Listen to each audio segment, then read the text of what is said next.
네, 더불어 함께 가족 여러분 안녕하세요. 성경은 드라마다 세미나에 참여하시는 모든 가족분들을 환영합니다. 오늘은 성경은 드라마다의 대장정의 마지막 이야기를 나누는 날입니다. 그동안 우리는 어떠한 이야기에 대해서 듣게 되었는데요. 그 이야기는 바로 지금 우리의 자리에서 생동하고 있는 성경의 이야기였습니다. 이 이야기는 지금 우리가 살아가는 이 시대와 이 자리를 포함한 전 역사를 이끌어 가시는 하나님에 대한 이야기이고요. 세상에 대해서 참되게 바라볼 수 있는 이야기이기도 합니다. 그래서 이 성경은 드라마다 책의 두 저자는 이 이야기를 이렇게 소개합니다. 하나님이 세상을 창조하시고 인간의 반역이 그 세상을 훼손시킨 이후 하나님은 창조 세계를 회복하는 일을 시작하셨다. 성경은 기나긴 구속의 행로를 가시는 하나님의 여정 이야기를 서술하고 있다. 그것은 하나님이 온 세상을 구원하시기 위해 역사 가운데서 한결같이 그리고 점진적으로 펼치시는 활동의 드라마다. 네, 그렇습니다. 저희가 지금까지 살펴본 이야기는 이 역사를 이끌어 가시는 하나님에 대한 이야기입니다. 오늘은 이 이야기의 마지막 결말, 왕의 귀환, 구속의 완성에 대한 이야기를 나눠보려고 합니다. 이 이야기를 살펴볼 때 저희는 요한계시록의 말씀을 함께 살펴보게 되는데요. 강의를 들으시기 전이나 후에 요한계시록 말씀을 읽어보시기를 추천드립니다. 하나님께서 죄로 인해 깨어진 창조 세계를 구속해 가시는 이 여정의 일들을 시작하셨을 때 그분은 이 구속의 완성이 무언가를 파괴하고 죄의 결과로 깨어진 세상들을 완전히 멸하는 것이 아니라 선하게 창조하신 세상을 완전히 회복하시고 다시금 하나님의 그 선하고 아름다운 그 다스림 가운데 살아갈 수 있도록 두시기를 원하셨습니다. 그리고 이러한 구속은 예수 그리스도를 통해 계시되었고 또 성취되기도 했죠. 계시록의 마지막 장인 이 몇 장에서는 하나님께서 역사를 어떻게 결말을 내시는지에 대한 이야기로 우리에게 그 그림을 보여주고 있습니다. 본격적인 이야기를 시작하기 전에 짧지만 요한계시록 21장 1절부터 5절까지의 말씀만 먼저 한번 살펴보면 좋겠는데요. 말씀을 한 구절씩 같이 읽으면 좋겠습니다. 또 내가 새 하늘과 새 땅을 보니 처음 하늘과 처음 땅이 없어졌고 바다도 다시 있지 않더라. 또 내가 보매 거룩한 성 새 예루살렘이 하나님께로부터 하늘에서 내려오니 그 준비한 것이 신부가 남편을 위하여 단장한 것 같더라. 내가 들으니 보좌에서 큰 음성이 나서 이르되 보라 하나님의 장막이 사람들과 함께 있음에 하나님이 그들과 함께 계시리니 그들은 하나님의 백성이 되고 하나님은 친히 그들과 함께 계셔서 모든 눈물을 그 눈에서 닦아주시니 다시는 사망이 없고 애통하는 것이나 곡하는 것이나 아픈 것이 다시 있지 아니하리니 처음 것들이 다 지나갔음이라. 보좌에 앉으신 이가 이르시되 보라 내가 만물을 새롭게 하노라 하시고 또 이르시되 이 말은 신실하고 참되니 기록하라 하시고 요한계시록 21장의 이 말씀은 하나님의 최종적인 그 목적, 이 구속 사역의 결말이 어떻게 되는지 감추었던 그 비밀이 베일을 벗는 것을 그 그림을 우리에게 보여줍니다. 요한은 죄와 악에서 완전히 깨끗한 새 하늘과 새 땅을 보는다라고 이야기하고 있습니다. 성경 이야기의 목표는 창조 세계가 새로워지는 것인데요. 창조 세계가 치유되고 구속되고 회복되는 이야기를 하고 있습니다. 말씀을 한 구절씩 좀 더 살펴보자면 옛것이 지나가는 모습을 볼 수 있습니다. 그리고 새 예루살렘이 하늘로부터 내려온다라고 말씀은 이야기하고 있는데 이 하늘은 다름 아닌 하나님께서 임재하시는 곳입니다. 그래서 죄로 인해서 창조 세계로 분리되었던 하나님과의 관계가 회복되면서 이 조화와 하나됨이 회복되는 것들을 나타내는 이야기입니다. 그래서 우리는 하나님과의 관계가 회복되며 죄의 영향력과 결과에서부터 자유롭게 되고요. 창조 세계의 모든 것 전체가 다시 새롭게 됩니다. 이 이야기를 보다 보면 창세기에서 우리가 나누었던 처음 하나님께서 지으셨던 아름다운 세상의 모습을 생각해 볼 수 있는 것 같습니다. 요한계시록의 이 이야기는 단순히 결말만을 이야기하고 있지 않고요. 미래에 초점을 두고 지어진 이야기이기보다 도리어 이 역사 전체 안에 숨겨진 커다란 영적 전쟁을 볼 수 있는 시각을 우리에게 갖게 합니다. 우리는 사실 땅에 발을 딛고 있고 또 역사적으로도 제한된 시간을 살아가고 있는 인간이기 때문에 우리의 시각으로는 이 전쟁의 전체 그림을 다 보기는 어렵습니다. 우리는 부분적으로 이 전쟁을 경험하고 있고 그 가운데 고통을, 때로는 크고 작은 승리를 경험합니다. 우리는 이 전쟁의 결말에 대한 이야기, 그리고 이 전쟁의 커다란 그 내용을 요한계시록의 이야기에서 듣게 되는데요. 특별히 이 이야기를 듣게 되었던 1차적인 독자였던 1세기 교회의 이야기에 대해서 좀 한번 이야기를 해보면 좋겠습니다. 당시 이 요한계시록의 1차적인 독자였던 1세기 교회는 로마의 박해 아래에서 고통을 당하고 있던 소아시아 공동체였습니다. 이들의 상황은 지금 이 시대를 살아가는 우리와 비슷한데요. 1세기 교회 사람들도 지금을 살아가는 우리들도 하나님과 사탄 사이에서 일어나고 있는 거대한 영적 전쟁의 일부분을 경험하며 살아가는 존재입니다.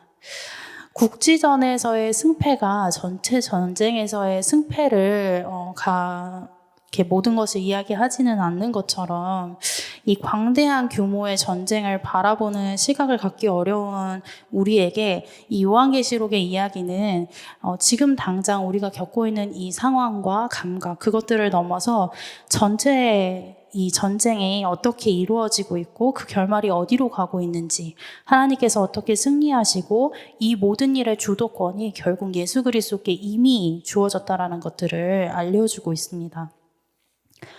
요한계시록은 아래와 같은 순서로 좀 차례로 본문을 전개하고 있는데요.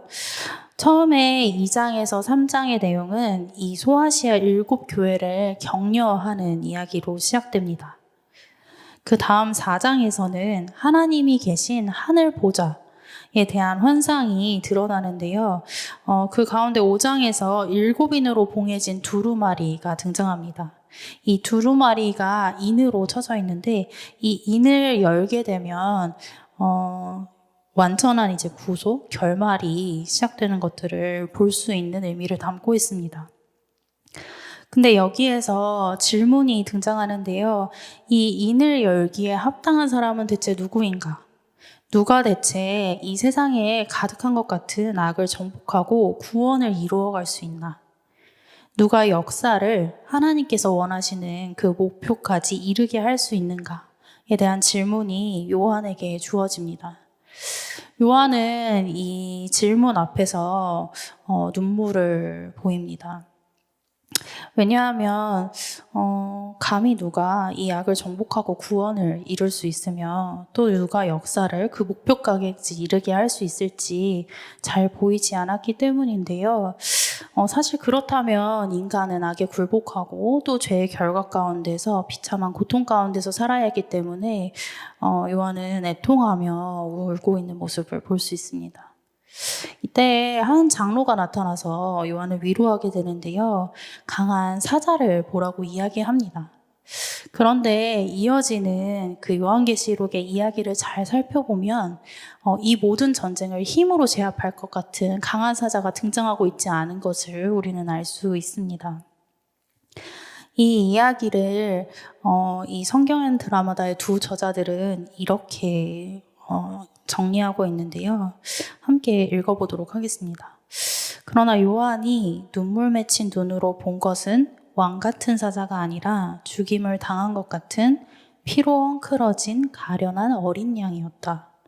하나님의 승리는 어떤 전쟁터에서 일어난 것도 아니고 용맹한 사자가 쟁취한 것도 아니고 오히려 자기 생명을 십자가에 내어준 어린 양에 의해 이루어졌다. 네, 그렇습니다. 이 인을 열고 역사의 마지막을 이루어 가시는 하나님은 결코 사자와 같은 모습으로 우리에게 찾아오시지 않고 오히려 자기 생명을 내어주심으로써 십자가를 통하여 이 모든 일들을 이루십니다. 하나님은 자신을 사랑하는 아들을 통해서 역사를 움직이시는 분이기도 합니다. 하나님이 그 아들을 통해 새 하늘과 새 땅이 이 땅 위에 임하는 결론을 내시는 것들을 보면서 우리는 우리의 삶이 어떠해야 하는지 또 생각해 볼 수 있는 것 같습니다. 성경에서는 세 가지 중요한 사건이 하나님 나라가 도래할 것을 알릴 것이라고 이야기하고 있는데요. 첫 번째는 예수님이 재림하시는 것입니다. 두 번째는 죽은 자들이 육체적으로 부활하는 것입니다. 마지막으로는 세상이 심판을 받기 위해 그리스도 앞으로 나아오는 것을 이야기합니다. 마지막 때에 일어나는 일들에 대해서 우리는 흔히 많은 질문들과 다양한 견해들로 논쟁을 벌이기도 합니다. 하지만 데이비드 로렌스는 우리가 어디에 집중해야 할지 중요한 깨달음을 주는데요. 우리가 재림이 대체 언제 오는지, 그리고 마지막 심판과 적그리스도와 대환란이 어떠한지, 이런 마지막 때의 모습들에만 집중하고 있는 것은 출산의 고통이나 강도, 빈도, 어려움에만 사로잡혀 있는 것과 동일하다는 이야기를 합니다. 사실 우리가 집중해야 하는 것은 이 시간을 통과하여 태어날 아기인데 말이죠. 그래서 우리는 사실 이 요한계시록의 이야기를 읽으면서 다른 어떤 논란이나 질문들에 우리의 주의력을 잃기보다는 새 세상, 하나님께서 결말을 통하여 열어가실 이 구원의 이야기에 좀 집중해보면 좋겠습니다. 요한계시록에서 말하고 있는 구원은 단순히 인간의 영혼이 영원히 거할 영화로운 하늘로 가는 것으로 묘사하고 있지는 않습니다. 대신에 요한의 구원은 새 땅에서 하나님의 창조 세계가 회복되어져 가는 것에 대한 이야기를 하고 있는데요. 이것은 이 지금 우리가 살아가고 있는 세상과 연속성과 불연속성을 동시에 갖게 되는 특징을 갖고 있습니다. 어떻게 연속이 되고 또 어떤 부분에서 불연속이 되는지에 대한 이야기를 성경의 이야기에서 좀 살펴보자면 부활하신 예수님에 대해서 먼저 생각해 볼 수 있을 것 같아요. 예수님께서 부활하셨을 때 제자들은 예수님을 알아봤습니다. 그 이야기는 예수님의 모습과 형상이 그대로 있었다는 것이죠. 뿐만 아니라 예수께서 그분의 손을 보여주셨을 때 그 손에 난 그 못자국난 구멍도 확인할 수 있었습니다. 이 부분은 연속성을 우리가 살펴볼 수 있는데요. 또 한편으로는 예수님께서는 그렇게 제자들이 익숙한 모습으로 나타나셨지만 갑자기 사라지신다거나 갑자기 어떤 거리들을 이동하시는 모습들을 통해서 불연속성이 있는 것도 볼 수 있습니다. 또 다른 불연속성을 좀 이야기를 해보자면 사두개인들이 부활 후에 결혼 생활에 대해서 논쟁을 벌인 적이 있습니다. 대례법에 의해서 계속해서 다른 아들들이 한 아내와 결혼할 경우에 이 아내의 진짜 남편은 누구인지 질문했던 것인데요. 이때 예수님께서는 지금 우리가 알고 있는 결혼의 관계로 이것들을 설명하시지 않고 새로운 삶의 방식이 있다라는 것들에 대해서 이야기하십니다. 이것은 이 땅에서의 연속성보다는 불연속성을 이야기해 줄 수 있는 부분이라고 할 수 있습니다. 이러한 연속성과 불연속성을 다 담고 있는 구원은 국지적이지 않고 우주적이고 총체적인 회복을 의미하고 있습니다. 이 회복은 인간 삶의 전체를 회복시키는 이야기인 동시에 우리 인간뿐만 아니라 창조 세계에서 죄의 결과로 깨어졌던 모든 관계들이 다시 회복되는 것, 즉 피조 세계 전체의 회복을 의미하고 있습니다. 골로새서에서는 이렇게 이야기하고 있는데요. 만물, 곧 땅에 있는 것들이나 하늘에 있는 모든 것들이 십자가의 피로 화평을 이루셔서 다시금 화목하게 되기를 기뻐하시는 하나님에 대한 이야기가 골로새서 말씀에서 나오고 있습니다. 여기서 우리가 주목해야 할 것은 만물 그리고 화목하게 되기를 기뻐하시는 하나님에 대한 이야기입니다. 이것에 대해서 성경은 드라마들 두 저자는 또 이렇게 정리하고 있습니다. 제가 한번 읽어드리도록 할게요. 에덴 이후 창조 세계에 죄의 영향이 미치지 않은 곳이 하나도 없듯이 그리스도가 십자가에서 승리하신 이후 창조 세계에서 하나님의 구속이 미치지 않은 영역은 있을 수 없다. 네, 하나님께서는 예수 그리스도를 통해서 그분의 구속을 완성하셨습니다. 하나님과의 관계에서 또 깨어진 우리 삶과 자신에게서 이웃과의 관계 속에서 그리고 하나님께서 창조하시고 보시기에 좋았다고 말씀하신 세상과의 관계에서 하나님은 모든 것을 회복하십니다.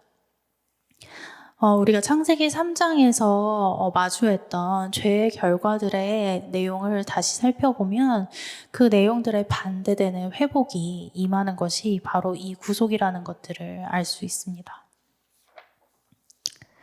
하나님께서 이 모든 것들을 회복하실 날들, 그 날을 우리는 기다리면서 살아가고 있는 존재입니다. 그리고 이것들을 기다리고 있는 우리에게 예수님께서는 내가 진실로 속히 오겠다라고 3번 반복해서 이야기하고 계십니다. 하나님은 요한의 목소리를 통해서 1세기 교회를 살아갔던 이들에게도 또 지금 이 자리를 살아가고 있는 우리에게도 동일하게 말씀하고 계십니다. 바로 하나님께서 여전히 일하고 계시고 회복하시며 이 모든 역사의 주인이시고 또 구속의 일이 이미 성취되었다고 말입니다. 그렇기에 요한의 이야기로 여러분과 또 저 자신에게 이렇게 이야기하고 싶습니다. 어렵고 혼란스러우며 고통스러운 시기를 지나고 있다면 교회에 가족된 여러분 믿음 안에 견고히 서기 바랍니다. 흔들리지 않고 그 믿음에 더 깊이 뿌리를 내렸으면 좋겠습니다. 여전히 일하고 계시고 회복하고 계시며 그 가운데에서 우리의 인생 또한 돌보고 계신 하나님께 우리의 시선을 둘 수 있었으면 좋겠습니다. 또 하나님 밖에 있는 자들에게는 이 이야기를 들려주며 참된 이야기를 소개했으면 좋겠습니다. 때로 그 이야기는 경고이기도 하고 초대이기도 할 수 있을 것 같은데요. 이 이야기는 비단 세상이나 다른 사람들에게만 있는 것이 아니라 우리가 하나님을 향해 몸을 돌아섰을 때 그 이야기는 우리에게도 적용됩니다. 그래서 만약 하나님 앞에 좀 몸을 돌리고 계신 상황이라면 다시금 하나님께 우리의 몸을 돌려서 그분을 바라보았으면 좋겠습니다. 하나님은 구원에 목마른 자들에게 값없이 와서 생명수를 마시라고 초대하십니다. 그 초대는 여전히 우리에게 또 모든 사람들에게 유효합니다. 하나님을 사랑하는 모든 사람들은 아마 이렇게 고백할 것입니다. 아멘, 주 예수여 오시옵소서라고 말입니다. 다시 오실 예수님을 기다리면서 이 시기를 지나가는 더불어 함께 가족 여러분 모두를 축복합니다. 저희는 지금까지 성경은 드라마다라는 그 책의 내용을 기반으로 해서 12주의 강의를 진행했습니다. 이 강의는 마이클 고인과 크레이그 바르톨로뮤가 쓴 성경은 드라마다라는 책을 기초로 구성이 되었는데요. 이 책을 천천히 처음부터 읽어보시기를 권해드립니다. 그리고 동시에 성경의 이야기를 한번 통독해 보시는 것도 큰 도움이 될 것 같습니다. 네, 지금까지 함께 해주셔서 감사합니다.